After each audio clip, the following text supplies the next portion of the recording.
ಅಧ್ಯಾಯ 8 ಅಕ್ಷರ ಬ್ರಹ್ಮ ಯೋಗ. ಅರ್ಜುನನು ಕೇಳಿದನು, ಎಲೈ ಪುರುಷೋತ್ತಮ, ಆ ಬ್ರಹ್ಮ ಯಾವುದು? ಆಧ್ಯಾತ್ಮವೆಂದರೇನು? ಕರ್ಮವೆಂದರೆ ಯಾವುದು?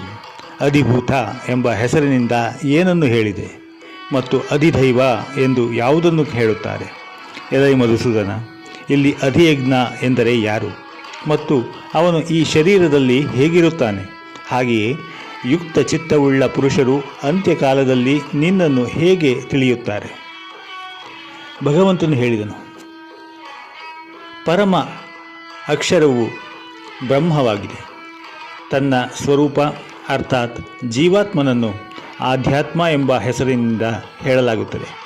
ಹಾಗೆಯೇ ಭೂತಗಳ ಭಾವವನ್ನು ಉತ್ಪನ್ನ ಮಾಡುವ ತ್ಯಾಗವನ್ನು ಕರ್ಮ ಎಂದು ಸಂಬೋಧಿಸಲಾಗುತ್ತದೆ.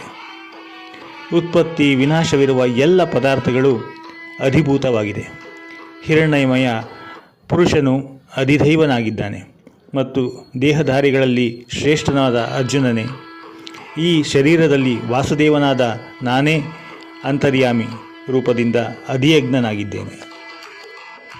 ಅಂತ್ಯಕಾಲದಲ್ಲಿಯೂ ನನ್ನನ್ನೇ ಸ್ಮರಿಸುತ್ತಾ ಶರೀರವನ್ನು ತ್ಯಾಗ ಮಾಡುವ ಪುರುಷನು ನನ್ನ ಸಾಕ್ಷಾತ್ ಸ್ವರೂಪವನ್ನು ಹೊಂದುತ್ತಾನೆ. ಇದರಲ್ಲಿ ಯಾವುದೇ ಸಂಶಯವಿಲ್ಲ.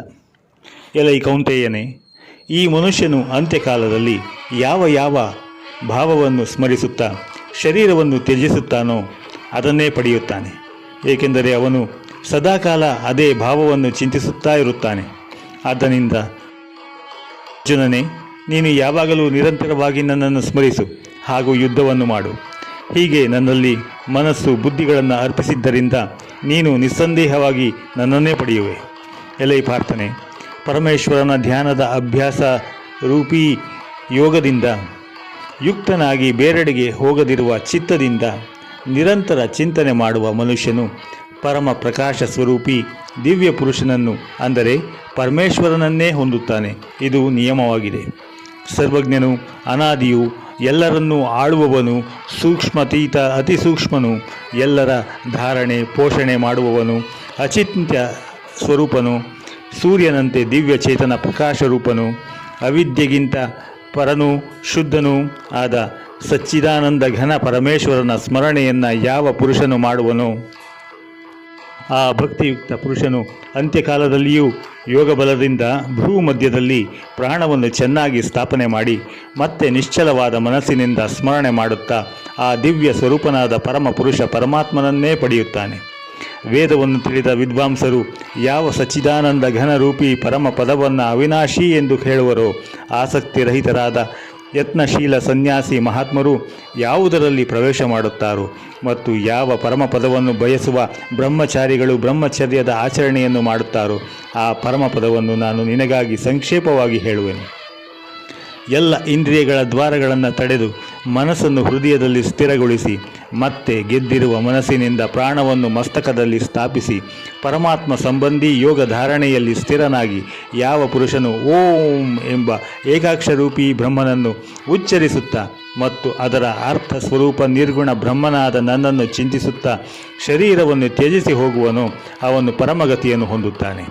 ಎಲೆ ಅರ್ಜುನ, ನನ್ನಲ್ಲಿ ಅನನ್ಯ ಚಿತ್ತನಾಗಿ ಸದಾಕಾಲ ಪುರುಷೋತ್ತಮನಾದ ನನ್ನನ್ನು ಸ್ಮರಿಸುತ್ತಾ ನಿತ್ಯ ನಿರಂತರ ನನ್ನಲ್ಲಿ ಯುಕ್ತನಾದ ಆ ಯೋಗಿಗೆ ನಾನು ಸುಲಭವಾಗಿ ಪ್ರಾಪ್ತವಾಗುತ್ತೇನೆ. ಪರಮ ಸಿದ್ಧಿಯನ್ನು ಪಡೆದ ಮಹಾತ್ಮರು ನನ್ನನ್ನು ಒಮ್ಮೆ ಪಡೆದುಕೊಂಡ ಬಳಿಕ ದುಃಖದ ಆಲಯವಾದ ಕ್ಷಣಭಂಗುರ ಪುನರ್ಜನ್ಮವನ್ನು ಪಡೆಯುವುದಿಲ್ಲ. ಎಲೆ ಅರ್ಜುನ, ಬ್ರಹ್ಮಲೋಕದವರೆಗಿನ ಎಲ್ಲ ಲೋಕಗಳು ಪುನರಾವರ್ತಿಗಳಾಗಿವೆ. ಆದರೆ ಕುಂತಿಪುತ್ರನೇ, ನನ್ನನ್ನು ಪಡೆದ ಬಳಿಕ ಪುನರ್ಜನ್ಮ ಇರುವುದಿಲ್ಲ.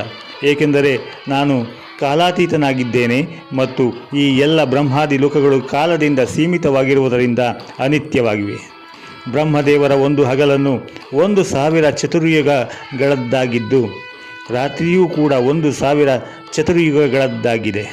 ಇದನ್ನು ತತ್ವಶಃ ತಿಳಿದ ಯೋಗಿಗಳು ಅರ್ಥಾತ್ ಕಾಲದ ಅವಧಿಯ ಪರಿಮಿತಿಗೆ ಒಳಪಟ್ಟಿರುವುದರಿಂದ ಬ್ರಹ್ಮಲೋಕವನ್ನು ಸಹ ಅನಿತ್ಯವೆಂದು ತಿಳಿಯುತ್ತಾರೆ. ಕಾಲದ ತತ್ವವನ್ನು ತಿಳಿದವರಾಗಿದ್ದಾರೆ.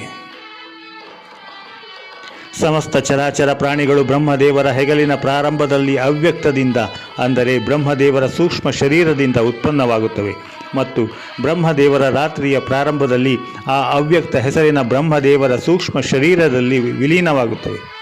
ಎಲೈ ಪಾರ್ಥನೆ, ಅದೇ ಆ ಪ್ರಾಣಿ ಸಮುದಾಯವು ಪುನಃ ಪುನಃ ಉತ್ಪನ್ನವಾಗಿ ಪ್ರಕೃತಿಯ ಅಧೀನವಾಗಿದ್ದರಿಂದ ರಾತ್ರಿಯ ಪ್ರಾರಂಭದಲ್ಲಿ ವಿಲೀನವಾಗುತ್ತವೆ ಹಾಗೂ ಹಗಲಿನಲ್ಲಿ ಪ್ರಾರಂಭ ಪುನಃ ಉತ್ಪನ್ನವಾಗುತ್ತವೆ.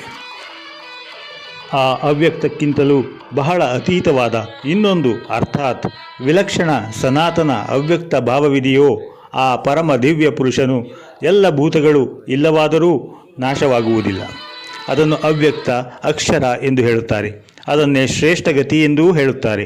ಆ ಸನಾತನ ಅವ್ಯಕ್ತ ಭಾವವನ್ನು ಪಡೆದುಕೊಂಡ ಬಳಿಕ ಮನುಷ್ಯನು ಮರಳಿ ಹುಟ್ಟುವುದಿಲ್ಲ. ಅದು ನನ್ನ ಸರ್ವಶ್ರೇಷ್ಠ ಸ್ಥಾನವಾಗಿದೆ. ಎಲೈ ಪಾರ್ಥ, ಆ ಪರಮಾತ್ಮನಲ್ಲಿ ಸರ್ವಭೂತಗಳೂ ಇವೆ ಮತ್ತು ಆ ಸಚ್ಚಿದಾನಂದ ಘನ ಪರಮಾತ್ಮನು ಈ ಜಗತ್ತೆಲ್ಲವನ್ನು ವ್ಯಾಪಿಸಿರುವನು. ಆ ಸನಾತನ ಅವ್ಯಕ್ತ ಪರಮ ಪುರುಷನು ಅನನ್ಯ ಭಕ್ತಿಯಿಂದಲೇ ದೊರೆಯುವವನು. ಎಲೆ ಅರ್ಜುನ, ಯಾವ ಕಾಲದಲ್ಲಿ ಶರೀರವನ್ನು ತ್ಯಜಿಸಿ ಹೋದ ಯೋಗಿಗಳು ಮರಳಿ ಹುಟ್ಟಬಾರದಿರುವ ಗತಿಯನ್ನು ಪಡೆಯುವರೋ ಮತ್ತು ಯಾವ ಕಾಲದಲ್ಲಿ ತೆರಳಿದವರು ಮರಳಿ ಹುಟ್ಟಿ ಬರುತ್ತಾರೋ ಆ ಕಾಲವನ್ನು ಅರ್ಥಾತ್ 2 ಮಾರ್ಗಗಳನ್ನೂ ನಾನು ಹೇಳುವೆನು. ಯಾವ ಮಾರ್ಗದಲ್ಲಿ ಜ್ಯೋತಿರ್ಮಯ ಅಗ್ನಿಯ ಅಭಿಮಾನಿ ದೇವತೆ ಇದೆಯೋ, ಹಗಲಿನ ಅಭಿಮಾನಿ ದೇವತೆ ಇದೆಯೋ, ಶುಕ್ಲ ಪಕ್ಷದ ಅಭಿಮಾನಿ ದೇವತೆ ಇದೆಯೋ, ಉತ್ತರಾಯಣದ 6 ತಿಂಗಳ ಅಭಿಮಾನಿ ದೇವತೆ ಇದೆಯೋ, ಆ ಮಾರ್ಗದಿಂದ ಸತ್ತ ಬಳಿಕ ತೆರಳಿದ ಬ್ರಹ್ಮವೇತ್ತರಾದ ಯೋಗಿಗಳು ಮೇಲಿನ ದೇವತೆಗಳಿಂದ ಕ್ರಮವಾಗಿ ಕರೆದುಕೊಂಡು ಹೋದವ ಬ್ರಹ್ಮನನ್ನು ಹೊಂದುವರು.